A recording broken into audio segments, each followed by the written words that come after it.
The year is 1914. Europe stands on the precipice of monumental change. Europe is a powder keg of tension, with nationalistic fervour and imperial ambitions running high. A complex network of alliances binds nations together in a delicate balance, each one wary of the other's moves. On June 28th, a shot rings out in Sarajevo, Bosnia, echoing through the streets and into history. Archduke Franz Ferdinand, heir to the Austro-Hungarian throne, and his wife Sophie are assassinated, their lives cut short in a moment of violence. The assassin, Gavrilo Princip, is a Serbian nationalist, driven by a desire for greater Serbian independence. This event, seemingly small in the grand scheme of things, will have unimaginable consequences, setting off a chain reaction. The assassination sends shockwaves through Europe, with newspapers and governments reacting with a mix of shock and outrage. Austria-Hungary blames Serbia for the act and issues an ultimatum demanding harsh concessions. The ultimatum is designed to be unacceptable to Serbia, pushing the region closer to conflict. Russia, a powerful ally of Serbia, watches with growing concern, ready to support its Slavic brethren. The stage is set for a conflict that will engulf the continent as nations begin to mobilize their armies. The assassination of Archduke Franz Ferdinand was a pivotal event, marking the beginning of a new and violent chapter in history. It exposed the deep-seated tensions and rivalries within Europe, tensions that had been simmering for years. It also highlighted the fragility of peace in a world teetering on the brink of war. A world that would soon be plunged into unprecedented conflict. On July 28, 1914, Austria-Hungary declares war on Serbia. The fragile peace collapses, shattering the delicate balance that had kept Europe relatively stable for decades. The assassination of Archduke Franz Ferdinand had set off a chain of events that no one could stop. Within days, a chain reaction of declarations of war follows. The intricate web of alliances and treaties pulls one nation after another into the conflict. Diplomats scramble to negotiate, but the momentum of war is unstoppable. Germany, allied with Austria-Hungary, declares war on Russia and then on France, Russia's ally. The German war machine mobilizes with unprecedented speed and efficiency, aiming to knock out France quickly before turning east to face Russia. Germany invades neutral Belgium to reach France quickly. This violation of Belgian neutrality shocks the world and galvanizes public opinion against Germany. This act brings Great Britain into the war on the side of France and Russia. The British Empire, with its vast resources and global reach, now stands against the Central Powers. The first weeks of the war see a rapid German advance through Belgium and into France. The German strategy, known as the Schlieffen Plan, aims for a quick victory, but the resistance they encounter is fiercer than anticipated. German troops are met with fierce resistance from the Belgian and French armies. The battles are brutal, with heavy casualties on both sides, and the war quickly becomes a grueling stalemate. Millions of soldiers are mobilized across Europe. The scale of the mobilization is unprecedented, with entire societies being geared towards the war effort. Young men, eager for adventure, flock to enlist. They are driven by a sense of patriotism, duty, and the belief that the war will be a short, glorious campaign. They believe the war will be over by Christmas. Europe is now divided, with families and friends finding themselves on opposite sides of the conflict.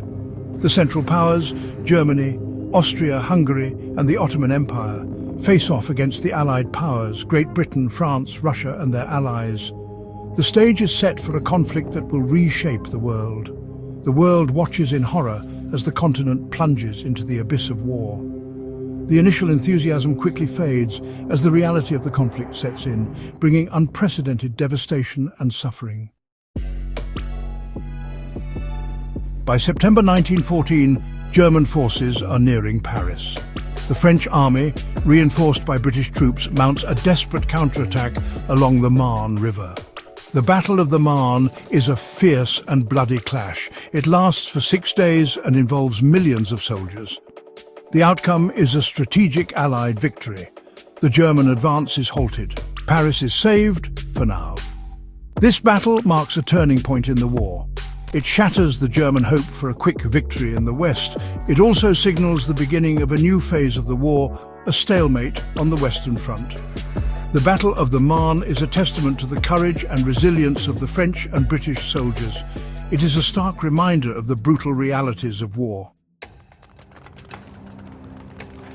As the war in the West stagnates, both sides dig in. A vast network of trenches stretches for hundreds of miles across France and Belgium.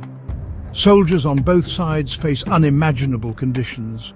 Mud, rats, disease and constant shelling become the daily reality. Life in the trenches is a test of human endurance. Soldiers live in constant fear and discomfort. Attacks are often met with devastating machine gun fire. Casualties are high. Trench warfare comes to define the Western Front. It becomes a symbol of the brutality and futility of the war. The trenches become a terrifying new battleground. They represent a new kind of war, one of attrition and stalemate, where gains are measured in yards and lives are lost by the thousands. A moment of peace, the Christmas truce. Christmas 1914 brings a brief respite from the horrors of war. Along some sections of the front line, an unofficial truce takes hold. German and British soldiers emerge from their trenches. They meet in no man's land, exchanging gifts and singing carols.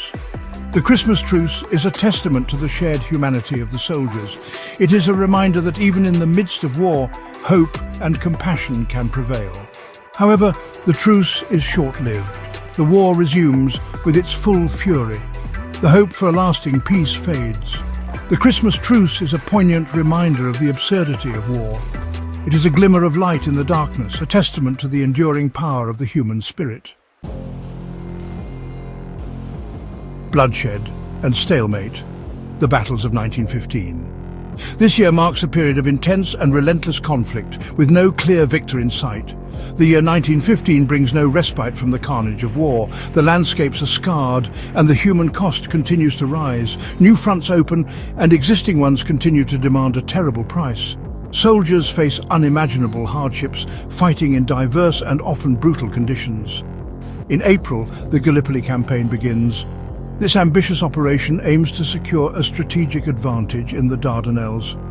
British and Anzac forces attempt to capture the Gallipoli Peninsula in Turkey. They hope to break the deadlock and change the course of the war. The goal is to open a supply route to Russia, providing much-needed support to the Eastern Front. The Gallipoli campaign proves to be a disaster. Despite initial hopes, the operation quickly turns into a quagmire.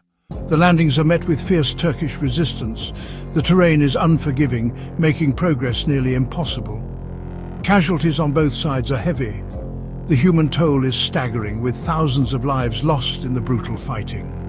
After months of fighting, the Allied forces are evacuated. The campaign ends in failure, with no significant gains. The campaign is a costly failure. It serves as a harsh lesson in the difficulties of amphibious warfare. Meanwhile, on the Western Front, the battles continue. The trenches are filled with soldiers enduring endless bombardments and assaults. The Second Battle of Ypres in April 1915 sees the first large-scale use of poison gas by the Germans. This new weapon adds a terrifying dimension to the conflict. The battle is another brutal stalemate. Thousands are killed, and the front lines remain largely unchanged. The war drags on, with no end in sight. Soldiers on all sides are exhausted, yet the fighting continues unabated. A new weapon of horror, poison gas. The introduction of poison gas at Ypres marks a new low in the horrors of war. Chlorine gas, a terrifying weapon, is released from cylinders by the Germans. The gas drifts across no man's land, engulfing the Allied trenches. Soldiers caught in the gas cloud suffer agonizing deaths. The use of poison gas is met with international outrage. It violates the Hague Conventions, which prohibit the use of chemical weapons in warfare. However, the use of gas continues. Both sides develop new and deadlier agents. Gas masks become a standard part of a soldier's equipment. The use of poison gas in World War I is a chilling reminder of the capacity for cruelty and inhumanity that war unleashes. It is a dark chapter in the history of warfare. a world at war. The global impact of 1914 to 1915. By the end of 1915, the war has spread far beyond the battlefields of Europe. The Ottoman Empire's entry into the war brings fighting to the Middle East. Japan joins the Allied side, seizing German colonies in the Pacific. The war becomes a truly global conflict. The impact of the war is felt far from the front lines. Entire economies are mobilized for war production. Rationing becomes commonplace.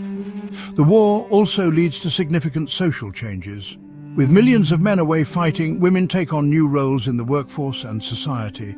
The first 2 years of the war have shattered the illusion of peace and progress. The world is locked in a struggle of unimaginable brutality. The human cost is already staggering, and the end is nowhere in sight.